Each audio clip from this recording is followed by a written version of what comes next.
Hello everyone, I'm Ms. Puji. My name is Ria Octaviani. I'm going to present the material that I choose is language and brain. Okay, while language and brain significant in introduction in psycholinguistics, in this material there are 5 aspects. The following is the brain's role in language processing, localization of language functions, the study of language acquisition, neuroplasticity and language learning, and the last is cognitive and neural mechanism of language disorder. Okay, the first is the brain role in language processing. Key area of the brain involved in language include the first, Broca's area, left frontal lobe. This area is primarily associated with speech production, grammar processing, and articulation. Damage to Broca's area can lead to Broca's aphasia, where individuals may have difficulty forming grammatically correct sentences but can understand language well. Next is Wernicke area, left temporal lobe. This area is linked to language comprehension. Damage to Wernicke area can cause Wernicke aphasia, where individuals may produce speech that sounds fluent but lack meaningful content.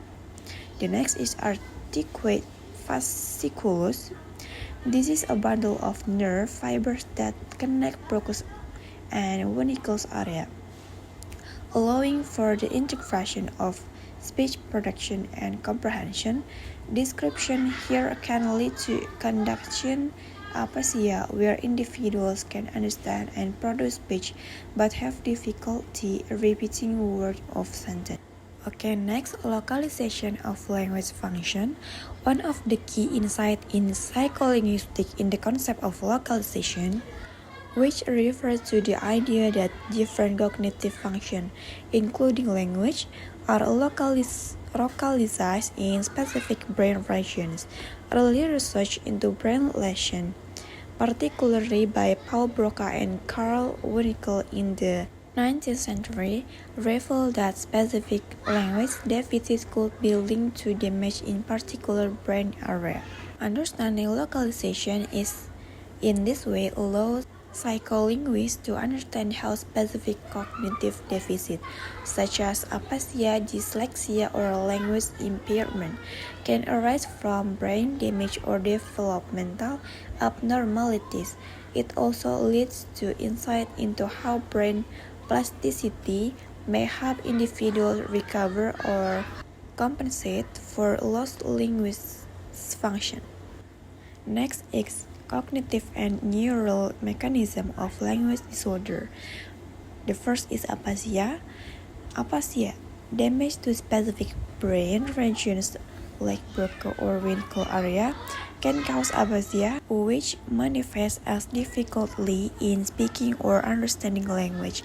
The study of aphasia provides valuable insight to how language functions are distributed in the brain and helps psycholinguists understand the connection between language form, syntax, phonology, and meaning semantic. Dyslexia. This language disorder, which affects reading ability, is often linked to dysfunction in certain areas of the brain, particularly in regions that govern phonological processing. Understanding how the brain struggles to map sounds to letters has helped inform treatment strategies and educational intervention for children with dyslexia. Next, language development disorder. In cases of specific language impairment (SLI) or developmental language disorder (DLD), children may experience delayed language development without any obvious cognitive or physical impairment. Studying these disorders sheds light on the intricate relationship between genetic brain development and language acquisition. Okay, next is the study of language acquisition in attendance hypothesis versus instructions theories. The debate over language acquisition often revolves around whether a language is an innate ability as proposed by Noam Chomsky with this theory of universal grammar, or whether it is learned through interaction with the environment. As suggested by social interaction theorists, neuroimaging and behavioral studies have revealed that infants are neurologically primed to learn language, with specific areas of the brain, like Broca and Wernicke area, becoming activated as children begin to recognize and produce sounds. Next is neuroplasticity and language learning. Early language learning. During the early stage of language development, the brain is highly adaptable, enabling children to learn complex linguistic structure effortlessly.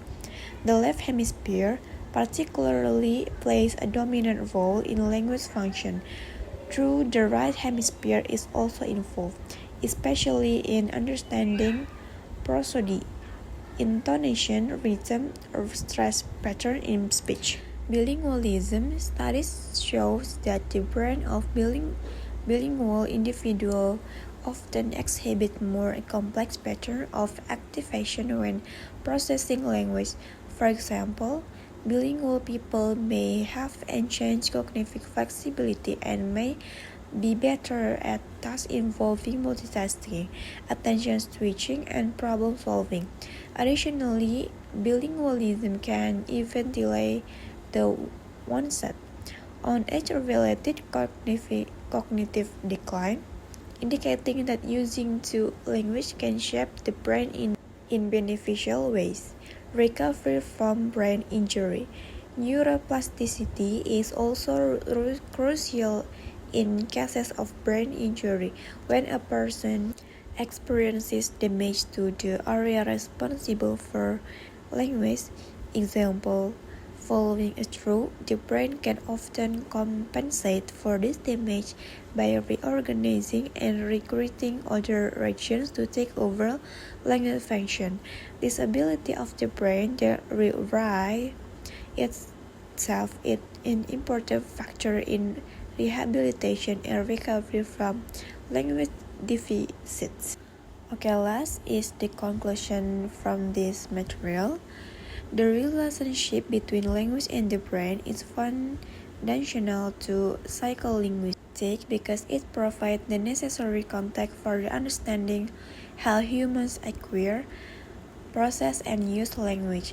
The brain's neural networks support language in brain dynamic ways, with cognitive mechanisms like attention, memory, and perception interwoven with neural processes in specialized regions of the brain. Through the study of how the brain processes and produces language, psycholinguistics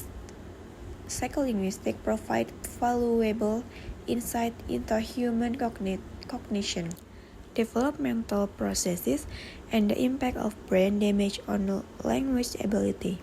By examining the brain's role in language, psycholinguists are not only investigating how we communicate, but also probing deeper questions about how the brain works, how language evolve in individuals, and how language disorder can be treated or mitigated.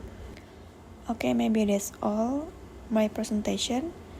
Thank you so much for your attention.